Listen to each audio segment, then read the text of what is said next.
Hello guys, ഒരു പ്രത്യേക സാഹചര്യത്തിൽ ഞാൻ ഒളിച്ചോടാൻ പോവാണ് കേട്ടോ.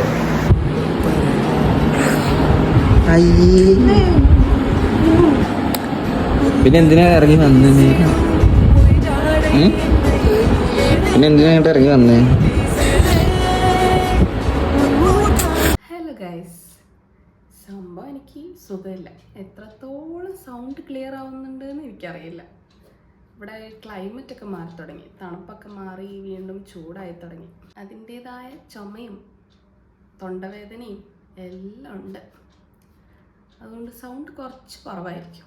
അപ്പോൾ ഗൈസ്, റീസെൻ്റ്ലി ഉള്ള ട്രെൻഡിങ് ടോപ്പിക്കിലൊന്നാണ് ലൈവ് ഒളിച്ചോട്ടം.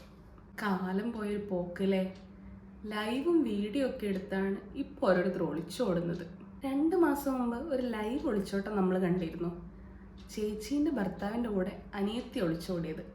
അവസാനം അനിയത്തി പെരുവഴിയിലായി എന്നാണ് കേട്ടത്. ഇതുപോലെ ഇൻസ്റ്റഗ്രാമിൽ വൈറലായ ഒരു ഒളിച്ചോട്ട വീഡിയോ ആണ് ഞാൻ ആദ്യം കാണിച്ചത്.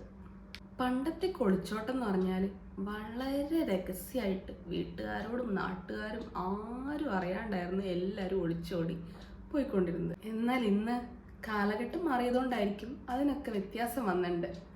ഇപ്പം ആരെങ്കിലും ഒളിച്ചോടുന്നുണ്ടെങ്കിൽ ആദ്യം ഫേസ്ബുക്ക് ഇൻസ്റ്റഗ്രാം തുറന്ന് ഒരു ലൈവും ഒരു വീഡിയോ ഒക്കെ അങ്ങ് പോസ്റ്റ് ചെയ്യും, എന്നിട്ടാണ് ഒളിച്ചോടുന്നത്. ഹലോ ഗായ്സ്, ഞാൻ എൻ്റെ ചേട്ടൻ്റെ കൂടെ ഒളിച്ചോടാൻ തീരുമാനിച്ചിരിക്കുന്നു. ഇത്രയും കാലം വളർത്തി വലുതാക്കിയ വീട്ടുകാരെയൊന്നും ബോധിപ്പിക്കേണ്ട ആവശ്യം എനിക്കില്ല. അതുകൊണ്ട് ഞാൻ എൻ്റെ വീട്ടുകാരെ പറ്റിക്കാൻ തീരുമാനിച്ചിരിക്കുന്നു. ഇങ്ങനെയൊക്കെ പറഞ്ഞാണ് ഓരോരുത്തർ വീഡിയോ എടുക്കാറ്. ഇങ്ങനെയൊക്കെ പറഞ്ഞ് വളർത്തി വലുതാക്കിയ വീട്ടുകാരെയും പറ്റിച്ച് ഒരു ഇൻസ്റ്റഗ്രാമിൽ ഒരു പോസ്റ്റ് അങ്ങ് ഇടും. അപ്പോഴേക്കും അത് ട്രെൻഡിങ് നമ്പർ 1 ആവും, അങ്ങോട്ട് വൈറലാവും. അപ്പോൾ ഇതിൽ കഥാനായകൻ അത്യാവശ്യം ഫേമസ് ആണ് ഗൈസ്. പ്രേമിക്കുന്നതൊക്കെ തെറ്റാണെന്ന് പറഞ്ഞ് ഒരുപാട് വീഡിയോ ഒക്കെ പണ്ടിട്ടുണ്ടായിരുന്നു 2K കിഡ്സിൻ്റെ കണ്ണ് പൊടിയിടാൻ വേണ്ടിയിട്ട്. പക്ഷേ പെട്ടെന്ന് അങ്ങ് ആകാശത്ത് നിന്ന് പൊട്ടിമുളച്ചൊരു പ്രണയം അങ്ങ് ഉണ്ടായി. പിന്നെ ആ പ്രണയിച്ച പെണ്ണെ അങ്ങ് ഇറക്കിക്കൊണ്ട് വന്നു. ഇനി കഥാനായികയുടെ കാര്യം പറയുകയാണെങ്കിൽ ജസ്റ്റ് 18 വയസ്സങ്ങ് തികഞ്ഞിട്ടോ ഉള്ളൂ. 18 വയസ്സ് തികയാൻ മുട്ടി നിൽക്കുകയായിരുന്നു തോന്നുന്നു. +2 പരീക്ഷ പോലും എഴുതാണ്ട് ബുദ്ധിമുട്ടായതുകൊണ്ട് കഥാനായകൻ്റെ കൂടെ അങ്ങ് ഇറങ്ങിപ്പോയി. എന്നിട്ടൊരു യൂട്യൂബ് ചാനൽ തുടങ്ങി. അതിൽ പോസ്റ്റ് ചെയ്തൊരു വീഡിയോ നമുക്ക് കാണാം.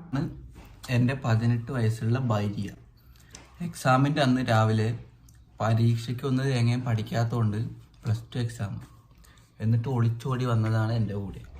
എന്നിട്ട് ഇതിനെ തീറ്റിപ്പോറ്റില്ല. +2 പരീക്ഷ പോലും എഴുതിയിട്ടില്ല. അറ്റ്ലീസ്റ്റ് ആ പരീക്ഷയെങ്കിലും എഴുതായിരുന്നു ആ പെൺകുട്ടിക്ക്. എന്നിട്ട് എന്തോ മഹത്തായ കാര്യം ചെയ്ത പോലെ അങ്ങ് വിളിച്ചു പോയി നടക്കുക. അതും പഠിച്ചിട്ട് വേണ്ടല്ലോ എക്സാം എഴുതാൻ. ഇവർക്കൊന്നും വിദ്യാഭ്യാസത്തിൻ്റെ വില അറിയില്ല. എന്നിട്ട് മാന്യമായിട്ട് വിളിച്ചു പോവുകയാണ്. എന്നിട്ടോ റീച്ച് കൂട്ടാൻ വേണ്ടി അവൻ്റെ ഒരു ഡയലോഗും, എൻ്റെ 18 വയസ്സ് തികയാത്ത ഭാര്യയാണ്. അങ്ങനെയല്ല ശരിക്കും പറയണ്ടേ, 18 വയസ്സ് തികയാൻ വേണ്ടി മുട്ടി നിന്ന ഭാര്യ എന്ന് വേണം പറയാൻ. അല്ലാണ്ട് ഇതിനൊക്കെ എന്താ പറയാല്ലേ? എനിക്ക് വിചാരം എന്തായിരിക്കും എനിക്ക് മനസ്സിലാവുന്നില്ല. അതിനൊക്കെ സപ്പോർട്ട് ചെയ്യാൻ കുറേ ആൾക്കാർ. എന്നിട്ട് അവർ ഒളിച്ചോടുന്ന സമയത്ത് ഒരു വീഡിയോ ഇട്ടുണ്ടായിരുന്നു. ആ സമയത്ത് ആ പെണ്ണൊന്ന് കുഞ്ഞപ്പം ഡ്രസ്സൊന്ന് കുറച്ച് താന്നുപോയി. അപ്പം അവൻ എന്ത് ചെയ്തു, ആ ഡ്രസ്സൊന്ന് കുറച്ച് പൊക്കി. അതിൻ്റെയൊക്കെ കമൻറ്റ് സെക്ഷനാണ് രസം. എന്നാൽ ഒളിച്ചോടിയതിനെ പറ്റി വിമർശിക്കാനോ അഡ്വൈസ് ചെയ്യാനോ ഒന്നും അല്ല. അവൻ അങ്ങനെ ചെയ്തുകൊണ്ട് അവനൊരു നല്ല ഭർത്താവായിരിക്കും, നല്ലൊരു ക്വാളിറ്റിയാണെന്ന്. അല്ല, ഇവർ എന്ത് ക്വാളിറ്റി ഉദ്ദേശിക്കുന്നതാവോ? ഇതാണ് ഒരു ഭർത്താവിൻ്റെ ഗുഡ് ക്വാളിറ്റി? എനിക്കറിയാൻ പാടില്ല. നമ്മളിപ്പോഴത്തെ സമൂഹത്തിൽ പറയുന്നത് ബെറ്റർ എഡ്യൂക്കേഷൻ, ബെറ്റർ ജോബ്, അതൊക്കെ കഴിഞ്ഞിട്ട് മതി കല്യാണമെന്ന്. അപ്പോഴാണ് അറ്റ്ലീസ്റ്റ് +2 പരീക്ഷ പോലും എഴുതാത്ത പെൺകുട്ടി. ഇതൊന്നും ഇപ്പം മനസ്സിലാവില്ല, കുറച്ച് കഴിയണം, അപ്പോഴേ മനസ്സിലാവുള്ളൂ. ഇനി ആ എക്സാം എഴുതണമെങ്കിൽ ആദ്യം തൊട്ട് തുടങ്ങണ്ടേ? ഓ, എനിക്ക് എക്സാമിൻ്റെ ഒന്നും ആവശ്യമില്ല, എൻ്റെ ചേട്ടായി നോക്കിക്കോളും എന്നായിരിക്കും വിചാരിച്ചിരിക്കുന്നത്. എത്ര കാലം നോക്കും ഈ ചേട്ടായി? ചിലപ്പോൾ നോക്കുമായിരിക്കും, ചിലപ്പോൾ നല്ലോണം നോക്കുമായിരിക്കും. നമ്മൾ ഈ കാലഘട്ടത്തിൽ ഒരു കാര്യത്തിനും ഒന്നിനും ഒരു ഉറപ്പുമില്ല. എങ്ങാനും ആ ചേട്ടായി നോക്കിയില്ലെങ്കിൽ ഈ കുട്ടി എന്ത് ചെയ്യും? ഇപ്പോഴത്തെ കാലത്ത് ഒരു ഡിഗ്രി ഉള്ളവർക്ക് പോലും ഒരു ജോലിയില്ല. അപ്പോഴാണ് 10ാം ക്ലാസ്സും ഗുസ്തിയും. എന്നിട്ടങ്ങ് വിളിച്ചു കൂവി നടക്കുക. എന്തോ മഹത്തായ സംഭവമാണല്ലോ ചെയ്തത്.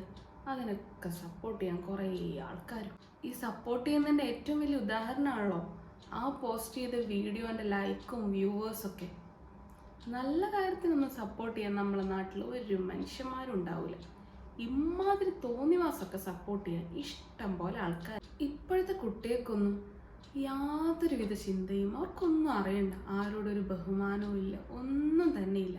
അവൻ്റെയൊക്കെ വീഡിയോ കാണുമ്പോൾ തന്നെ മനസ്സിലാവും ഫുള്ള് തെറിയാം വീഡിയോയിൽ. ആ കൊച്ചിൻ്റെ വീട്ടുകാരെയൊക്കെ അവസ്ഥ എന്തായിരിക്കും?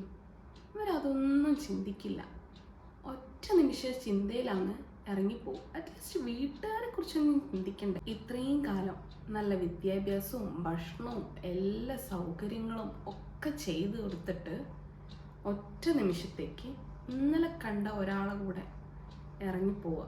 നല്ല എഡ്യൂക്കേഷനെങ്കിലും വേണമെന്നൊക്കെ ചിന്തിച്ചാൽ ഇവരൊക്കെ ഭാവിയിൽ നല്ലത് നടക്കും. നിങ്ങളൊക്കെ ഇതുപോലെ ഓരോ പൊട്ടത്തരം കാട്ടിക്കൂട്ടുമ്പോൾ എന്തിനാ ഈ സോഷ്യൽ മീഡിയയിൽ വന്ന് വിളിച്ചു പോകുന്നത്? ഇങ്ങനെയൊക്കെ ഓരോ തോന്നിവാസം കാട്ടിക്കൂട്ടുമ്പോൾ ഇതൊക്കെ അനുകരിക്കാൻ വേണ്ടി മുട്ടി നിൽക്കുന്ന കുറേ എണ്ണങ്ങളുണ്ടാവും. അതുകൊണ്ട് ഇങ്ങനെയൊക്കെ ചെയ്താൽ അവർക്കും കൂടിയും പ്രചോദനം. അതുകൊണ്ട് ഈ പ്രചരിപ്പിക്കുന്നത് അറ്റ്ലീസ്റ്റ് ഒന്ന് ഒഴിവാക്കാൻ ശ്രമിക്കുക.